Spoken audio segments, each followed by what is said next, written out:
How we doing, everyone? Welcome back to the Lincoln Journal-Star Prep Extra preview video. I'm Alec McChesney with Ron Powell. It's 1 week left. It's week 9. Week 9, all the playoff spots will be determined this week, and the playoffs start next week. But there's plenty of action here in week 9 to talk about. A lot of big games, some at Seacrest Field, but we start on Thursday night with a big one. 2 and 3 in your ratings. Yeah, Omaha West Side, Millard South. West Side is one of 2 teams left that's undefeated in Class A. Omaha Burke being the other one who's number 1. This game will go a long way to telling how good these 2 teams are and how deep a run they can make in the playoffs. Obviously, winner of that one has a lot of momentum going in after week 9 and into the postseason. But then after Thursday, it's a big starter. But you move back here into Lincoln, Seacrest Field with a doubleheader. Doubleheader. The first game is number 7 Lincoln Southeast against Lincoln Northeast. Both teams 5 and 3. Right. Southeast has kind of caught fire here at the end of the season. Posted a nice win over Papillion La Vista South. Put themselves in a position to host a first-round game in the playoffs with a win on Friday. And Northeast can get into the playoffs with a win over Southeast. So that's a big one. That's the first game? That's the first game. So then what do you have for that nightcap? The nightcap. You got number 6 Lincoln High against number 8 Lincoln Southwest. Right. You know, Southwest went out to Grand Island, knocked off the Islanders on Friday night. Right. So they've put themselves in a nice spot right now in terms of the wild card points to host a playoff game. And of course, Lincoln High has won 6 straight since their 0-2 start. They put up a ton of points and a ton of yards against Kearney. That offense is operating at a high level right now, and Southwest defense is one of the best in the state. Right. So, I mean, that matchup right there, I mean, what a great matchup of offense against defense. And what a way to finish the season, regular season at Seacrest. I know last week you had kind of said Southwest, they were on the borderline of being in the ratings, then they go and beat former number 5 Grand Island, so that was a big win. See if they can kind of continue on, but that is a good matchup there at Seacrest. Moving down, Class B, Class C1. What other games are you looking at? Or well, let's stay in Class A. Stay in Class A. All right. Lincoln East knocks off Millard West last weekend. All of a sudden, they're leading that district. Right. And they go out to Grand Island. You know, they're sitting at 5 and 3. They've had a nice run here. They play Grand Island. Don't know if Grand Island's quarterback Cole Evans is going to play or not. He got injured 2 weeks ago against Millard West.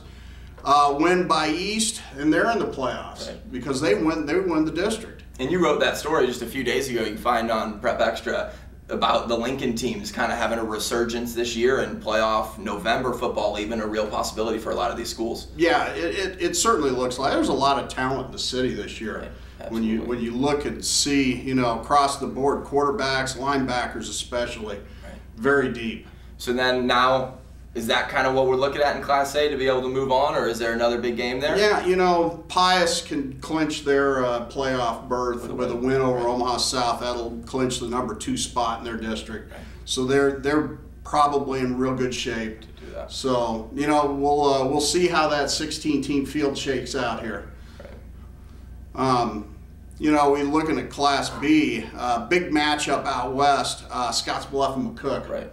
Both undefeated. McCook's number 1, Scottsbluff's number 3, and of course Scottsbluff has the Nebraska recruit Garrett Nelson. Right. So that's for Scottsbluff. This is a big game because McCook kind of knows what they have because they went into York and won earlier this year. Right. But Scottsbluff has not been tested like that yet. York, of course, was tested last week in a thrilling game, and they ended up coming on top. I feel like every week I mention this, they're kind of figuring it out, and they're playing great football right now entering week 9. They seem to be able to produce in the clutch. Right. You know, which is what they had to do to beat Seward. You know, who knows? They could beat again. Norris has a big game this on week 9 here. They've got number 2 Omaha Scud at home. Norris has won 3 straight. They're getting healthy now. Ashton Hoffman, you know, what a game last week, 341 yards in the win over Ralston. So right, and that's another running back you can find a story on online, because I know you talked to him yesterday, a guy who has a couple offers or looks by some Power 5 schools, including a walk-on offer from Virginia Tech, correct? Right, yeah, exactly. You know, at C1, you know, Lincoln Lutheran's got a game at Ashland Greenwood, big district game. I think both teams are in the playoffs, but, you know, important game in terms of momentum and that sort of thing going into the postseason. Absolutely. Want to be playing your best football right now. Down the road here, down in Class D2, we got a number 1 versus number 2 matchup. Johnson Brock. Johnson Brock and Falls City Sacred Heart. Right.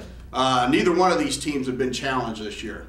So this will be a chance to kind of gauge, you know, where these teams are at heading into the postseason. It's a 32-team field in Class D2, so I would figure that, you know, Johnson Brock and Sacred Heart probably aren't going to get pushed in the postseason until probably at least the quarterfinals. Right.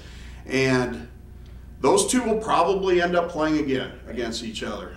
And there are still multiple teams in D2 sitting with an undefeated record at this point, but Johnson Brock and Fall City have kind of been above the rest of the class so far. They have. You know, Johnson Brock's got Ty Hahn, all-state split end, and then, of course, they have Cole Fossenberg, quarterback, can deliver the ball. And, of course, Sacred Heart has a all-state quarterback in Drew Bippus. So, you know, there's going to be a lot of talent on the field when those two meet. Right. Well, it's week 9, last week of the regular season. Final thoughts? The playoff brackets will come out Saturday morning, so we'll see where everybody's headed in the postseason then. Yeah, we might have to do a little special video breaking that down with the playoff ratings for next week before week 1 of the postseason. That'll do it for us. I'm Alec McChesney, Ron Powell. Have a great day.